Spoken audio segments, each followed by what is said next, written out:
America తరపున భారతదేశానికి అంబాసిడర్గా Sergio Gor బాధ్యతలు చేపట్టారు. ఇండియా కంటే ఎసెన్షియల్ పార్ట్నర్ అమెరికాకు ఎవరూ లేరని చెప్పి కూడా ఆయన వ్యాఖ్యానించారు. అంతేకాదు, డొనాల్డ్ ట్రంప్ మోడీ గారు మంచి ఫ్రెండ్స్ అని, అది తనకు బాగా తెలుసని, ట్రంప్తో తను చాలా ట్రావెల్ చేశారని, దానిలో ఆ విషయంలో డొనాల్డ్ ట్రంప్ ఇండియాకి ఎంత ప్రాముఖ్యత ఇస్తారని తెలుసని కూడా ఆయన చెప్పుకొచ్చారు.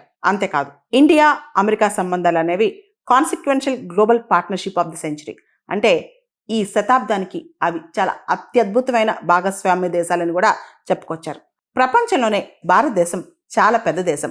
అది డెమోక్రసీలో కావచ్చు, డెమోగ్రఫీలో కావచ్చు, ఎకానమీలో కావచ్చు. మనం చూస్తే కనుక మన ప్రజలు 140 కోట్లు. అది సెర్జియో గోర్ రికగ్నైజ్ చేశారు. ఇంత పెద్ద దేశంతో రిలేషన్షిప్ అనేది చాలా అద్భుతంగా ఉండబోతుంది. ముఖ్యంగా security, counter terrorism, energy, technology, education, health care, what not అన్నిట్లో మనం కలిసి పనిచేయబోతున్నాం. త్వరలో ఇండియా అమెరికా ట్రేడ్ డీల్ కూడా ఫైనలైజ్ కాబోతుందని చెప్పి US ambassador to India Sergio Gor వ్యాఖ్యానించారు.